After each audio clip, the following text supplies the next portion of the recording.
HTML and the basic structure for HTML, how to find answers to your questions about it, and so forth. So we have our terminal window open here, and if you're following along from the last video, we created a directory that was inside of our dev directory called HTML practice, and inside that it had a couple of files. It had an index.html and also an index.css that's inside of a styles directory.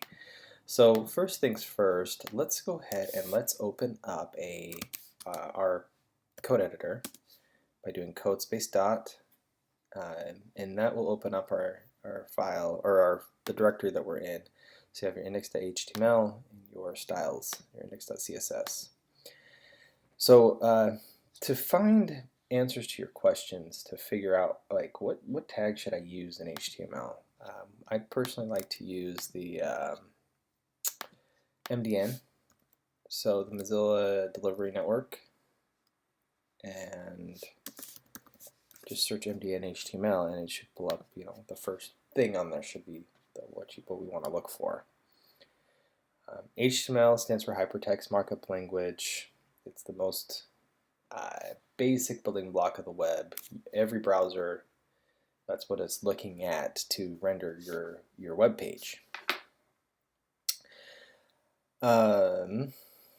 So HTML uses markup or tags to tell the browser, hey, this is how I want this rendered. This is where I want this rendered. This is what the thing is called. There are also styles that the browser ties to each one of these items to kind of give it, that look and feel. Hey, this is what this thing is. Okay. We like to make things semantic and also accessible. You want screen readers to be able to know what the thing is. You want to use the right tag for the right job. And it's also for our developers, so they know, hey, this block of code, this is what this is. And it's easier to find it for the developer, and so forth. So being that said, to find answers to your questions about HTML, the Mozilla Developer Network is usually a pretty good place to go. So here we've got, they've listed out a few tags here, different things. There's of course more than this, but they just gave some examples here. Let's go back to our index.html.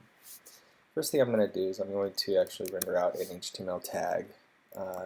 Usually you start by wrapping everything inside of this HTML between two open and closing HTML tag. Open without the slash, closing has the forward slash. Okay. Next thing, usually at the very top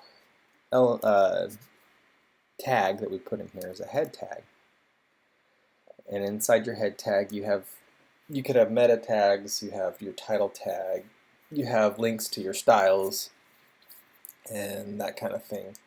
That's usually where that stuff is rendered, is inside of the head tag. Below the head tag you would have your body tag. Your body tag is where you render out the stuff for your page.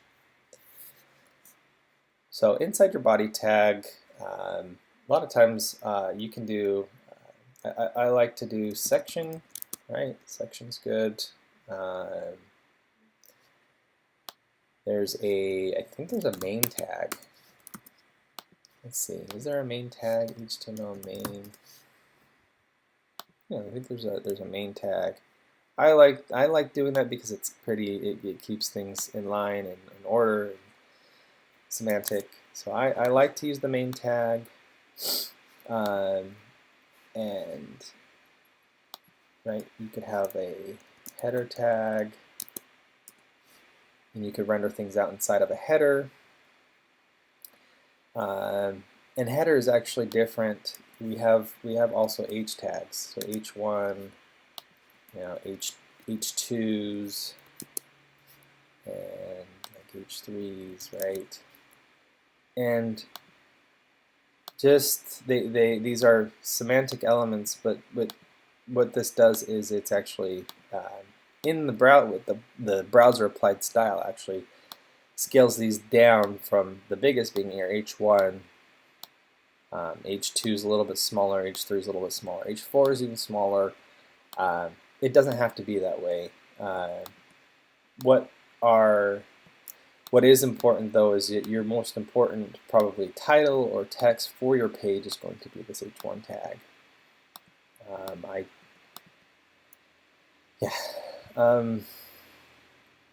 So let's go ahead, let's render some stuff to the page, right? Let's do like hello world inside of our H1 tag.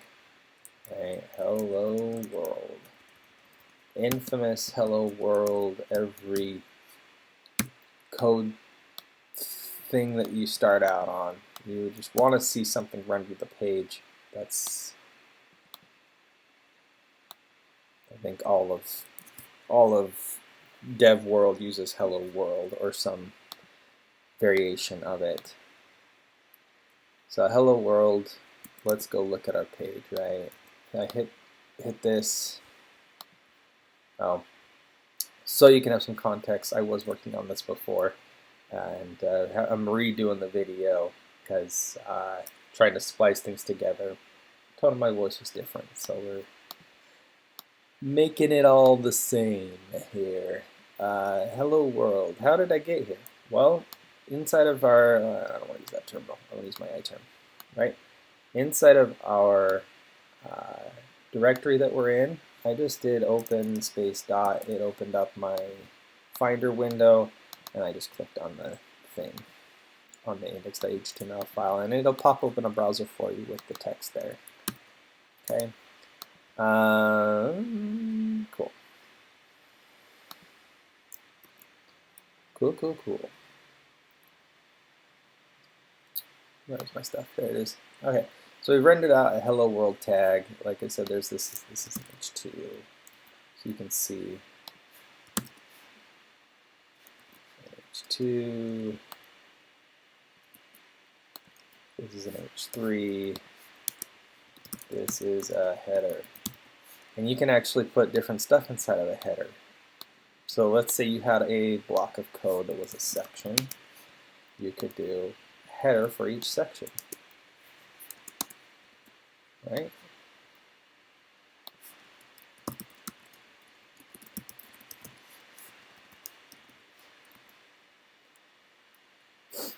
And you could actually probably render out like an H tag inside of that header. Right? Let's go back and render this out.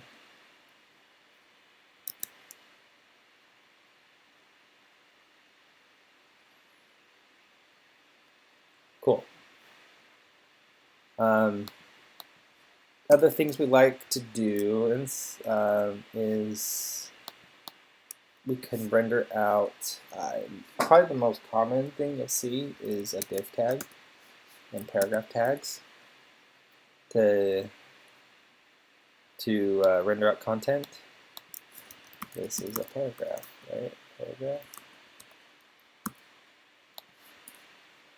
And then we have another thing people like to do is make lists. So we have an unordered list and an ordered list, right? So we have UL for an ordered list, and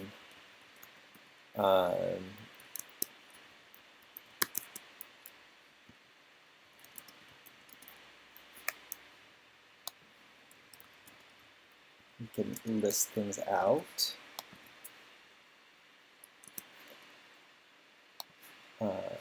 I'm just going to duplicate this, and I'm going to change it to an OL instead of a UL. It stands for ordered list. And the difference between an unordered list and an ordered list is it's just the difference between bullets and numbers. Pretty simple.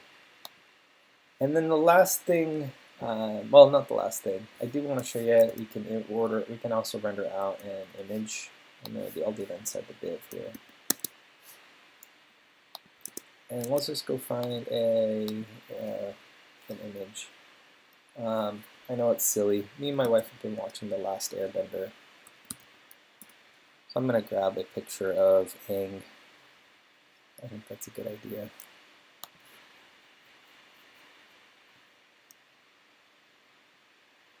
Yeah, we'll grab this one.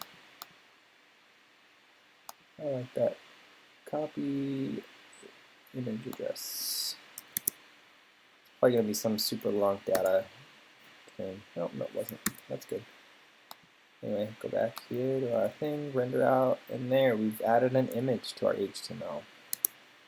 Cool, huh? Image, and then the last thing I want to talk about is forms. And form inputs. You can actually use inputs without wrapping it in a form tag. Sometimes that's okay.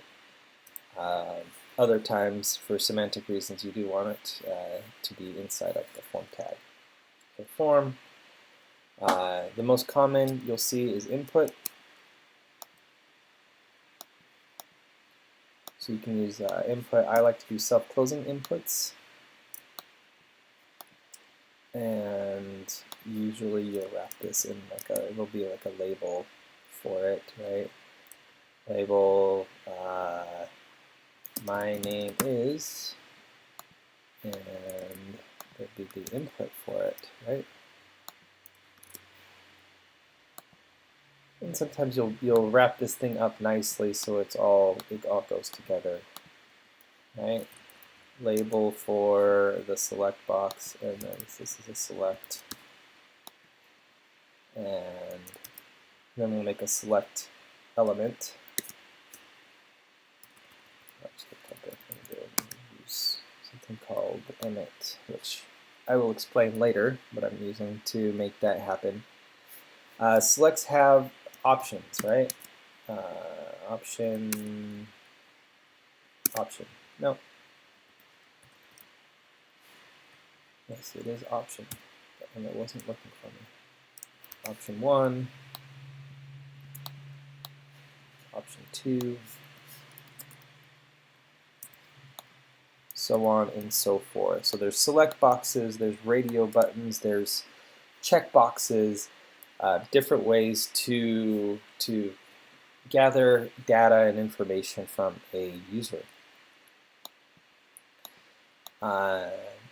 I think that is all I'm going to show you for today, just how to render, simple HTML. We'll get around to styling this thing up and making it, we can make things actually look like a web page instead of just, hey, these are the things. So just remember, just think of HTML as, hey, this is the skeletal structure of our web page. Thank you for watching. Please like, subscribe, hit the bell, and we'll get you next time. Thanks.